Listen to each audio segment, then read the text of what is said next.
And we are back, and we just finished watching 1990s classic Home Alone with a runtime of 1 hour and 43 minutes. This is rated PG, although I feel like maybe PG-13? No, it's PG, right? As bad as Harry and Marv get it, Deservedly so. It's not like nobody loses a finger or anything. Yeah, or body limbs don't come off. Yeah. Geysers of blood. It could have been a lot worse, I guess. Yeah. God. We saw this on Disney Plus, right? Yes. I'm going to go around the table and get impressions. Can I start with you, G? What did you think of the film? It was good. It was good. Had you ever seen this before? Yeah, everyone's seen this film before. Oh, okay. I wasn't sure. I feel like this is from a bygone era for you youngsters. Yeah, but they roll it out a lot during Christmas season, I think. Yeah, it's always on. Okay. Do you remember when you first saw it? Nope. No. Does it still hold up? I mean, I guess. I didn't see it in the year it came out, No, like 1990 or whatever, so I don't really know. But it's like a cute film. It's nice. Do you think it's mean? No. No. Do you find the humor funny? This is like physical comedy, so... I mean, I guess. Yeah. Some of the things that happened to them were really bad, like the nail in the stairs. I think we all cringed, right? I think we were all like... Yeah, that was a little unpleasant, but it wasn't like horrifying. Yeah. Fair. So, yeah, none of it was terrible. And I guess I giggled a little bit at some of the stuff that happened to them. So, yeah, it was funny. But deservedly so. They were jerks. They're probably going to beat up Kevin. Yeah. Or and maybe Robin. worse. Yeah. When you saw it when you were young, I'm guessing the first time you saw it, you were much younger. Probably. Yeah. Did you find that stuff funnier back then than you do now, or? I don't know. I actually don't remember the first time I saw this film. I don't remember the last time I saw this film before this. I just know what happens because I've seen it before, but I don't remember anything. It must have been so long ago. Yeah. I feel like I haven't watched I mean, I catch it on television, but I've never sat like from start to finish. To end, In a really long... I mean, I saw this in the theater and laughed my head off. And I think that was it. I mean, it was like one of those things where I went, I saw it, I enjoyed it, and I moved on. It wasn't like, it didn't stay with me like some other films do. But it's nice to see it now, all these years later. God, this movie is like close to 35 years old. That's nuts. And it's a classic. It really is. It really, really is. And the comedy of it still holds up. I mean, I feel like slapstick is a dying art form. Like very much like in the old vaudevillian kind of, we were talking about Buster Keaton and all those types of movies. So to see a movie like this heavily influenced and that takes that genre, the slapstick genre, and kind of repurposes it for a younger audience, I mean, that's brilliant. Yeah, it's a type of humor from a kind of a bygone age because you don't really see a lot nowadays. No. And honestly, we grew up with that. Stuff. We grew up like with the Abbott and Costello, Three Stooges. I mean, Tom and Jerry. Brutalizing each other nonstop. Yes. Cartoons were different. Yeah. Roadrunner and Wile E. Coyote. Woody Woodpecker. They were mean. They were hurting each other. Yes. They were like dropping anvils and blowing holes through each other. And we thought it was hilarious, but now I don't know. Could a movie like this be made now?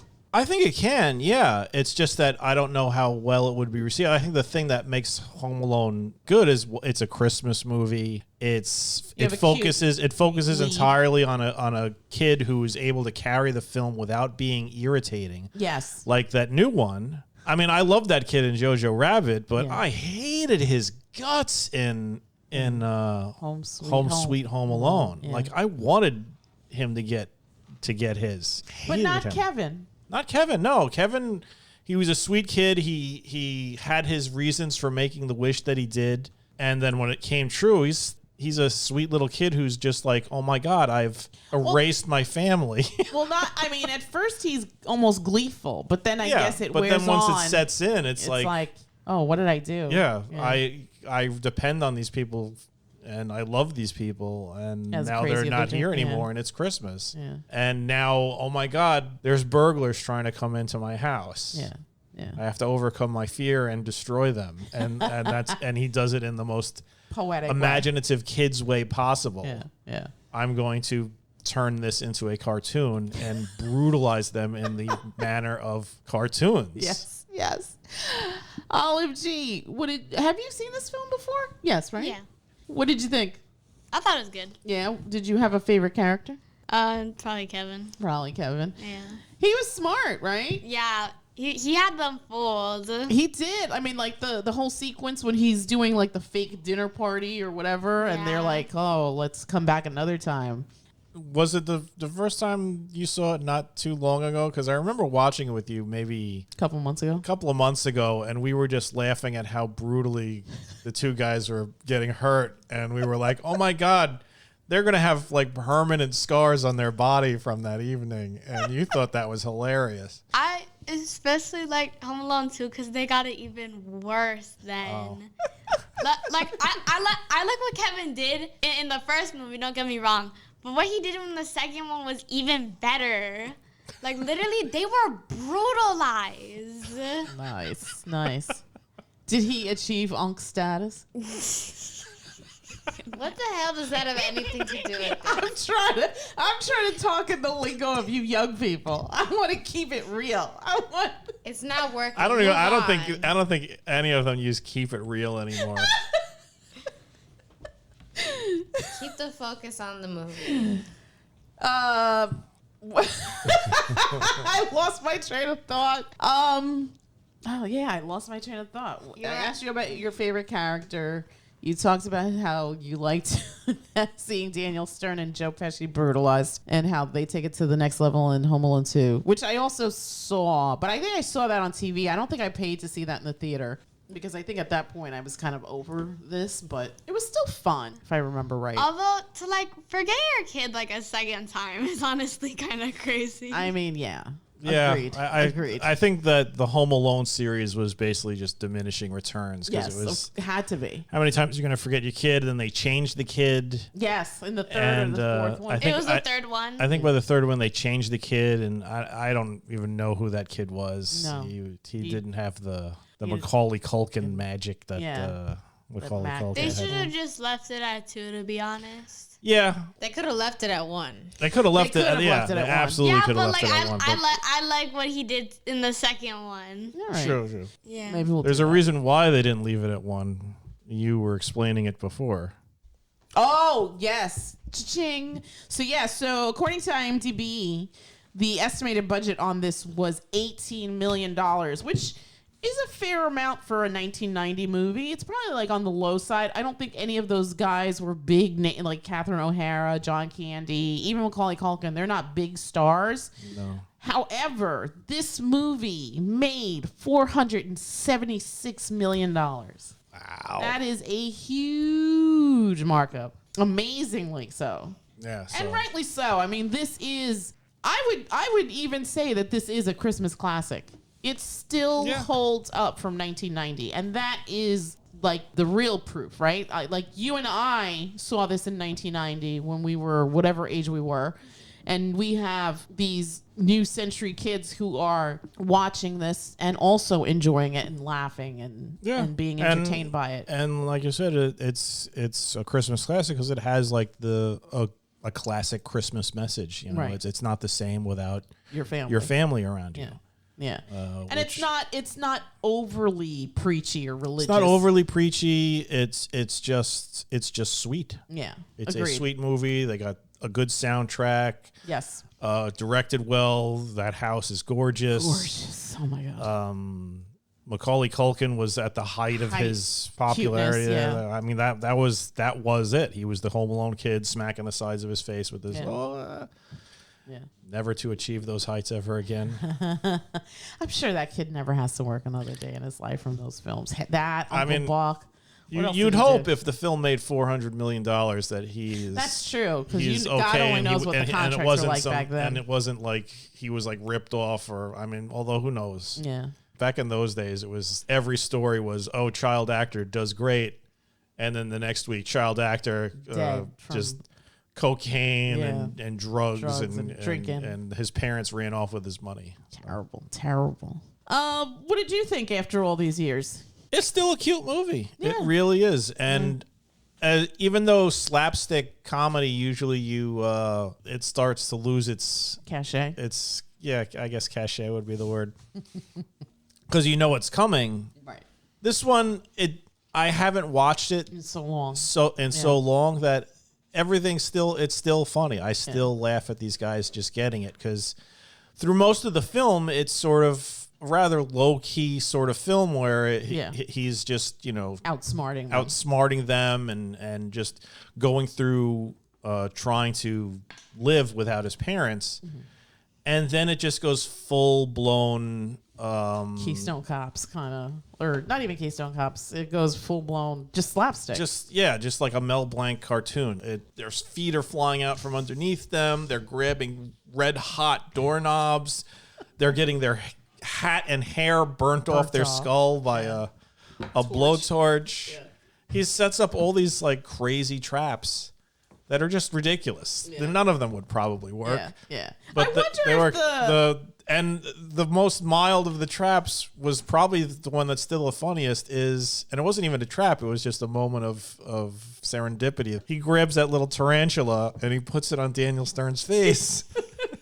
And Daniel Stern, his best scream. Like, seriously, one of the best screams you'll get out of somebody in a movie. You want to hear something funny? I'm glad you flagged that. I was looking at the pop trivia on the Home Alone page on IMDb, and they actually said that they filmed that. He mimed the scream. Oh, really? Yeah, to not scare the spider. Oh, well, I wouldn't want to scare a spider on my... I mean, that was a tarantula. Yeah, exactly. That thing was half his face. Yeah. It was big and hairy and just, you couldn't pay. If that would have been me, I would have been like, maybe Joe can take one for the team here. Do this stunt. Yeah. I don't want that on my face. That still is probably one of the funnier or maybe even my favorite bit, just for that scream. Yeah. That whole night is just classic comedy, but one of my favorites is the little Matchbox cars, because they both go up like cartoon. The Micro Machines. Oh, is that what they were? They weren't Matchbox? I guess they couldn't get the license to Matchbox, so they actually specified. Yeah. Make sure you clean up your Micro Machines. Yes. But I always like, because they literally like cartoon characters, like just do that jump in the air kind of thing. So that always made me chuckle. I think collectively as a family, we all cringed at the big nail on the step. Yeah. The big nail can be hard to watch. Yes. Yeah. Even now. Because it's like, he doesn't put his foot there and like, ooh. No. He actually slowly pushes his foot down on it. Oh my God. Yeah. His feet must have been in so much pain already that it didn't register until it was more than halfway, like half an inch into his foot. Yes. And his feet were just brutalized that night too. Oh yeah. Between the tar and the ice and the ornaments on the floor when he's coming through the window. He was just getting it left and right. Yeah. I forgot how good this was. I think because I haven't seen it in so long from start to finish. Like I said, I think I catch pieces of it and I do chuckle and whatnot. But this is still solid from start to finish. I mean, you kind of have to suspend disbelief. I mean, I'm sure there have been Home Alone cases like this, but this is beyond anything, right? So you kind of have to suspend your disbelief there. And you kind of feel sympathy for Catherine O'Hara's character, because she's desperately trying to get home to her youngest child. Right. Who's initially having the time of his life, being the man of the house. But to your point, also realizes that it's lonely and he misses his family. There's the nice little interaction at the church with the neighbor, which that was a nice little story. The creepy neighbor who turns out to be just a lovely old man. Yeah, and friend, because he comes to him in a time of need, and it's kind of funny because he sort of reminded me of the Robert Duvall character in To Kill a Mockingbird, Boo Radley, the neighbor, because there was all these mythos and legends about him, and he even says to Kevin, don't believe everything you hear. It's all lies. I think another thing that was sweet about that scene was that he taught him a lesson, but Kevin also taught him a lesson. And then at the end, when Kevin sees him with his son and his son's family, that was also just precious. Yeah. So in the holiday season, I think I am especially grateful for my family. I am especially grateful for my wonderful husband and my kick-ass kids, who I think the world of, and I think are amazing and lovely, and I couldn't have dream of better children. I'm so gratified that they picked me to be their mom. I want to give a shout out to all our friends and family who accompany us on our journeys as well, and who are so loving and kind and wonderful people. It really takes a village, and to know that we are surrounded by so much love and affection is humbling and just the cherry on the top of this journey. What are you grateful for at this holiday season? Well, my family, most important of all. Yeah. Anything else? The video game Remnant 2. It's excellent.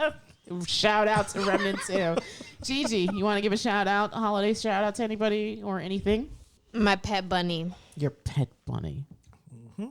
The lovely Grace. What about you, Olive G? You have any shout outs you want to give out? Oh, let me guess. Danny's World. Is that what you're grateful for? You can be. Yeah.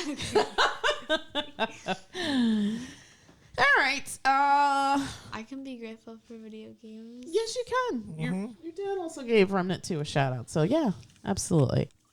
There's just too many people in our lives to mention by name. So, or should we?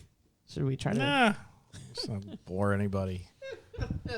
Merry Christmas to all those that we love. Yes. Happy holidays. Happy holidays and Merry Christmas. And may you be surrounded by everything and everyone that you love in this holiday season and always. And with that, we are going we didn't give numbers. Oh. We almost ended on a high note and then just had to set it. All right. That's okay. So let me go around the table and get numbers from everybody. I'm going to start with myself. I think this is still a banger since 1990. Still going strong. This is the definition of family film night fun. And in the holiday season, just a nice little storytelling experience to revisit. I'm going to give this film an 8. What say you? I, too, would give this an 8. This is an excellent Christmas movie. Lots of fun. It stars a kid that's not annoying, which was nice. Not like Home Sweet Home Alone. You gotta let that go. Gotta let it go, but it pains me. Gigi, what do you say? 1 to 10. I think I'll also give it an 8. Yeah. What about you, Olive G? 1 to 10. 8. 8. 4 8. Absolutely, absolutely. If you can, go check it out. It's currently streaming on Disney Plus.